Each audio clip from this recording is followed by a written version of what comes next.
नमस्कार साथियों, आप सभी का रेलवे विज्ञान संग्रह में बहुत बहुत स्वागत है। हम लोग आज से डेली बेसिस पे इस सीरीज को कंटिन्यू करेंगे जिसमें रेलवे साइंस के सभी क्वेश्चन वन बाय वन आपको मैं बताऊंगा। जैसे आज हम लोग बात करने वाले हैं आरपीएफ एसआई के बारे में। आरपीएफ एसआई में 50 क्वेश्चन जीके जीएस के आते हैं, जिसमें से 10 क्वेश्चन ये 8 से 10 क्वेश्चन मिनिमम और मैक्सिमम विज्ञान के आते हैं। तो यहाँ पे शिफ्ट वाइज हम लोग पढ़ने की कोशिश करेंगे। 5 जनवरी 2019 को जो पेपर हुआ था, तीनों शिफ्ट का एनालिसिस हम लोग यहाँ पर देखेंगे विज्ञान के रूप में। तो पहले मैं आपको क्वेश्चन दिखाऊंगा, इसके बाद इसके आंसर दिखाऊंगा। आपको मन में सोचना है कि आपने कितने क्वेश्चन सही करे। इस सीरीज में टोटल 26 क्वेश्चन है और इस 26 में आपके कितने सही हुए, यदि आपको ये क्वेश्चन मिलते पेपर में तो क्या आप ये कर पाते। तो चलिए प्रारंभ करते हैं। पहला क्वेश्चन है कि गतिज श्यानता की इकाई क्या है, यानी कि काइनेटिक विस्कोसिटी की यूनिट क्या है। दूसरा क्वेश्चन यहां पर दिया गया है, एक्सरे की खोज किसने की। तीसरा क्वेश्चन है, कार्बन के द्वारा अन्य कार्बन परमाणुओं के साथ जब वो सहसंयोजक बंध बनाता है तो उसकी विशेषता क्या कहलाती है।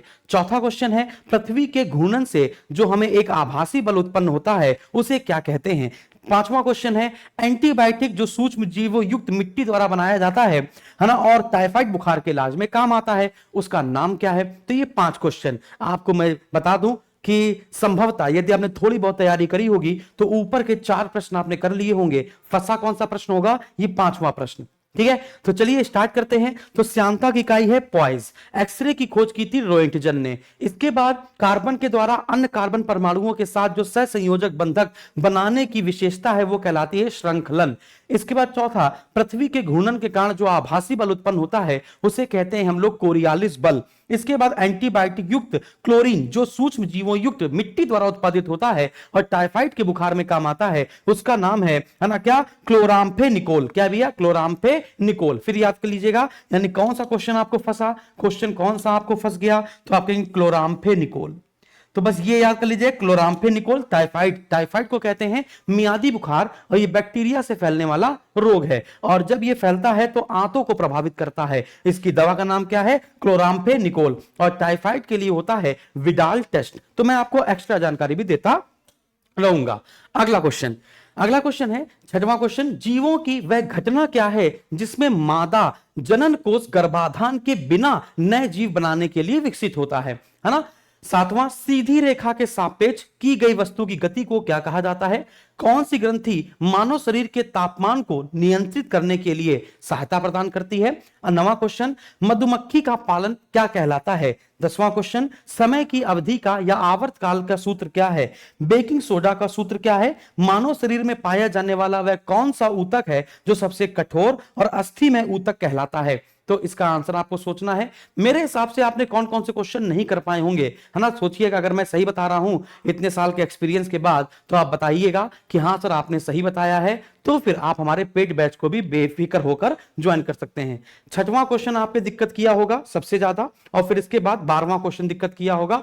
बाकी सारे क्वेश्चन आसान हैं। तो चलिए स्टार्ट करते हैं। तो जीवों की वह घटना क्या है जिसमें मादा, है ना, जनन कोष गर्भाधान के बिना ही नए जीव बनाने में विकसित होता है, उस क्रिया को कहते हैं पार्थिनोजेनेसिस। क्या कहते हैं बच्चों, पार्थिनोजेनेसिस। सीधी रेखा के सापेक्ष वस्तु की गति कहलाती है सीधी रेखीय गति। इसके बाद कौन सी ग्रंथि मानव शरीर के तापमान को नियंत्रित करने में सहायता प्रदान करती है। ग्रंथि की बात की गई है, इसलिए आपका आंसर आ जाएगा थायराइड। अगर पूछता मस्तिष्क का कौन सा भाग ये काम करने की कोशिश करता है, तो आपका आंसर होता हाइपोथैलेमस। ठीक है, फिर इसके बाद मधुमक्खी पालन होता है एपीकल्चर। एपीकल्चर, है ना, और आप सुना होगा विटीकल्चर, अंगूर की खेती। पिसीकल्चर, मत्स्य यानी मछली पालन में सहायता करता है। तो टी बराबर होता है 1/n। एन यहां पर क्या है, आवृत्ति होती है। बेकिंग सोडा होता है सोडियम बाइकार्बोनेट, जबकि धावन सोडा होता है सोडियम कार्बोनेट। तो धावन सोडा सोडियम कार्बोनेट है, जबकि बेकिंग सोडा सोडियम बाइकार्बोनेट है, NaHCO3। मानव शरीर में जो पाया जाने वाला कौन सा ऊतक सबसे कठोर और अस्थि में ऊतक बनाता है या कहलाता है, तो आपका आंसर हो जाएगा अस्थि। इसके बाद क्वेश्चन पूछा जाएगा कि बताइए, अगर क्वेश्चन ये पूछा जाए अस्थि से अस्थि का जोड़ क्या कहलाता है। अस्थि से अस्थि का जोड़ क्या कहलाता है, तो आप कहेंगे लिगामेंट्स। क्या कहेंगे भैया, लिगामेंट। और अस्थि से मांसपेशी का जोड़ क्या कहलाता है, तो आप कह देंगे टेंडन। क्या कह देंगे बच्चों, टेंडन। क्या यहां तक आपको बात क्लियर है। Study of bone is called osteology. Study of bone यानी अस्थियों का अध्ययन कहलाता है ऑस्टियोलॉजी, याद रखिएगा। चलिए अगले क्वेश्चन पर चर्चा करते हैं। क्वेश्चन नंबर 13, खैरा कौन सा एक ऑक्सैलिक एसिड का प्राकृतिक स्रोत है, यानी किसमें ऑक्सैलिक अम्ल पाया जाता है। अगला, पृथ्वी को आंतरिक गर्मी से जो ऊर्जा प्राप्त होती है उस ऊर्जा को क्या कहते हैं? 15वां, हाइड्रोजन का एटॉमिक नंबर क्या है? 16वां, पृथ्वी का द्रव्यमान क्या है? 17वां, कौन सा श्वसन बिना ऑक्सीजन की उपस्थिति में पूरा होकर ऊर्जा प्रदान करता है? 18वां, राडार का पूरा नाम क्या है? 19वां, बर्फ के क्रिस्टल युक्त बारिश को क्या कहा जाता है? आपने आंसर सोच लिया होगा। अब कौन कौन से क्वेश्चन आपको फंस रहे होंगे? मेरे हिसाब से क्वेश्चन आपको फंस रहा होगा, है ना, 19वां। बाकी सब तो बहुत आसान है। चलिए, तो ऑक्सैलिक अम्ल किसमें पाया जाता है? आपको पता होना चाहिए। टमाटर की बात की जाए या चने की पत्ती की बात की जाए तो टमाटर और चने की पत्ती दोनों में ही ऑक्सैलिक अम्ल होता है। नींबू में आपका सिट्रिक अम्ल होता है, इमली में आपका टार्टरिक अम्ल होता है, सेब में आपका मैलिक अम्ल होता है। आगे बढ़ते हैं। और क्या नाम है, सिरका जो होता है उसमें आपका एसिटिक एसिड यानी एसिटिक अम्ल होता है। पृथ्वी के अंदर से जो हमें ऊर्जा प्राप्त हो रही है उसके कहेंगे जियोथर्मल एनर्जी अर्थात भूतापीय ऊर्जा। पृथ्वी का द्रव्यमान, अच्छा, पर हाइड्रोजन का परमाणु क्रमांक 1 है। हाइड्रोजन, फिर हीलियम, फिर lithium, beryllium, boron, carbon, nitrogen, oxygen, fluorine, neon, sodium, magnesium, aluminium. इस प्रकार से आप आगे बढ़ सकते हैं। पृथ्वी का द्रव्यमान है 5.9 इंटू 10 की पावर 24 किलोग्राम। ये 10 की पावर है बच्चों 24 किलोग्राम। क्वेश्चन नंबर 17, ऑक्सीजन के साथ होगी तो ऑक्सीश्वसन और ऑक्सीजन के बिना होगा तो अनऑक्सीश्वसन। राडार का फुल फॉर्म, रेडियो तरंगे निकलती हैं इससे, इसे कहते हैं radio detection and ranging. Sonar का फुल फॉर्म क्या होता है? Sound navigation and ranging. Sonar में किस तरंगों का प्रयोग किया जाता है? अल्ट्रासोनिक यानी पराश्रव्य तरंगों का प्रयोग किया जाता है सोनार में। जबकि राडार में किसका प्रयोग किया जाता है? आप कहेंगे रेडियो तरंगों का प्रयोग किया जाता है। बर्फ के क्रिस्टल युक्त बारिश को कहा जाता है बच्चों बर्फ। समझ में आ गया? चलो आगे बढ़ते हैं। क्वेश्चन नंबर, ये लास्ट स्लाइड होगी हम लोगों की, है ना। अब इसके आंसर दीजिएगा और हमको लास्ट में जरूर बताइएगा कि इन 26 प्रश्नों में से कितने प्रश्न आपके सही हुए हैं, कितने प्रश्न आपने मन में ही सोच लिए थे। फटाफट से कमेंट करके जरूर बताइएगा। और ये सीरीज कैसी लगी है ये जरूर बताइएगा। आज से ही प्रारंभ की है, इस प्रकार से हम लोग, अगर अच्छी लगे तो बताइएगा, तो इस सीरीज को हम लोग कंटिन्यू कर देंगे और पूरे रेलवे का साइंस शिफ्ट वाइज 1 बाय 1 करके रेलवे की सारी परीक्षाओं को निचोड़ हम यहां पर खत्म कर देंगे। बात समझ में आ रही? अगर अच्छी लगे तो लाइक, शेयर और कमेंट करना जरूर ना भूलिएगा, कमेंट जरूर कीजिएगा। चलिए, तो क्वेश्चन नंबर 20 है, दूसरा सबसे बड़ा प्राणी संघ कौन सा है? पहला सबसे बड़ा प्राणी संघ कौन सा है? होता है आर्थ्रोपोडा। तो दूसरा सबसे बड़ा प्राणी संघ कौन सा है, जरा बताइए। तने अथवा शाखाओं पर पत्तियों की व्यवस्था क्या कहलाती है? मोनाजाइट मिट्टी में कौन सा तत्व पाया जाता है या कौन सा खनिज प्रचुर मात्रा में पाया जाता है? क्रिस्टल जालक में बिंदु दोष फ्रेकल दोष का एक प्रकार है, इसे और किस नाम से जाना जाता है? इसके बाद कौन सा उपकरण पास्कल के नियम पर आधारित है? संशोधित कैथोड किरण ट्यूब में धनावेशित कण को क्या कहते हैं? इसके बाद 26वां, गोलाकार शल के भीतर किसी कण पर लगने वाले गुरुत्वाकर्षण बल का क्या मान होता है? क्या तो आपने सोच लिया होगा। मैं बताता हूं कौन सा क्वेश्चन लटका होगा। मेरे हिसाब से यही लटक गया होगा क्योंकि जूलॉजी लोग बहुत कम पढ़ते हैं। 20वां लटक गया होगा, 21वां फंस गया होगा, आपको 23वां फंस गया होगा, 26वां भी हो सकता है फंस जाए, अदरवाइज नहीं फंसेगा। तो मेरे हिसाब से ये स्लाइड सबसे कठिन थी। तो 1 2 3 4 यानी 26 में यहां पे कम से कम कुछ नहीं तो 4 क्वेश्चन फंस गए होंगे। तो चलिए स्टार्ट करते हैं। तो दूसरा सबसे बड़ा प्राणी संघ होता है आर्थ्रोपोडा और दूसरा सबसे बड़ा प्राणी संघ होता है मोलस्का, है ना, जिसके ऊपर कवच होता है। तने अथवा शाखाओं पर पत्तियों की व्यवस्था कहलाती है फाइलोटैक्सी। क्या कहलाती है बच्चों? फाइलोटैक्सी।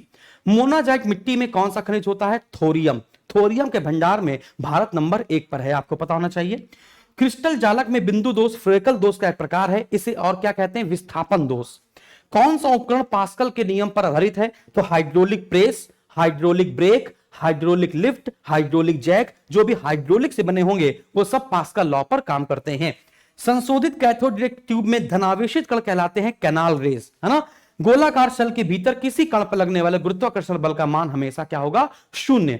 इसके बाद इसकी पीडीएफ कहां मिलेगी? सबसे महत्वपूर्ण, तो इसकी पीडीएफ के लिए आपको ये जो आप बारकोड देख पा रहे हैं इसको आप स्कैन कर लीजिएगा। अदरवाइज टेलीग्राम पर आप क्या कर लेंगे? टेलीग्राम पर आप railway Gurukul official, railway Gurukul official इसको सर्च कर लेंगे, ये पीडीएफ उसी में मिल जाएगी। और इसकी जो पूरी क्लास है सीरीज वाइज, जो ये सीरीज मैंने चलाई है आज से, इसकी पूरी सीरीज आपको हमारे एसएसजी गुरुकुल के, है ना, एप्लीकेशन में एक रेलवे विज्ञान संग्रह की सीरीज होगी। फ्री कोर्स में जाएंगे वहां पर आपको लाइन से मिल जाएगी। इसके बाद अगर आप आरआरबी एनटीपीसी या आरआरबी के रेलवे के कोई भी पेपर हो उसमें एनटीपीसी लिखा है, साथ ही साथ और भी लिखे होंगे, है ना। तो एनटीपीसी, अच्छा आरआरबी एनटीपीसी सीबीटी 1 के लिए, ठीक है। तो आरआरबी एनटीपीसी सीबीटी 1 की जो भी परीक्षाएं हुई थी 2019 में, है ना, वो सारा आपका अच्छे से एक्सप्लेनेशन के साथ उसकी बुक निकाल दी गई है। ये बुक आपको कहां मिलेगी? एसएसजी गुरुकुल के एप्लीकेशन में आप जाएंगे प्रीवियस ईयर के पेपर में।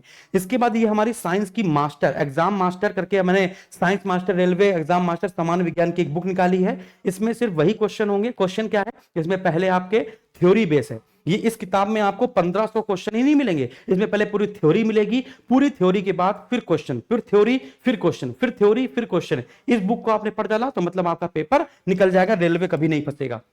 इसके बाद आरपीएफएसआई वाले विद्यार्थी ध्यान रखेंगे कि हम लोगों ने स्टार्ट किया है आरपीएफएसआई का गरुणा बैच। ये भी ऑफर पे है, ये मात्र 399 रुपए का बैच है, कंप्लीट बैच, पूरा कंप्लीट बैच, है ना। चाहे जीके जीएस हो, रीजनिंग हो और चाहे आपकी मैथ हो, ये तीनों सब्जेक्ट आपके स्टार्ट हो चुके हैं। 10 मार्च से बैच चल रहा है, 1 महीने की क्लासेस में अभी आपकी बची हुई हैं। इसकी वैलिडिटी जो है वो टिल एग्जाम है, इसमें 12 मंथ लिखा हुआ है, मैक्सिमम से मैक्सिमम 12 मंथ, अदरवाइज पहले ही एग्जाम आपका हो जाएगा। तो इसको जरूर लेना ना भूले। एसएसजी गुरुकुल के एप्लीकेशन में जाएंगे और आरपीएफएसआई का बैच जरूर ग्रहण कर लेंगे। और ये हमारा नंबर है और ये पीछे भी नंबर दिए गए हैं आपके, ये कॉलिंग नंबर है जैसा कि आप ये देख पा रहे हैं। और फीडबैक देना ना भूलें। धन्यवाद।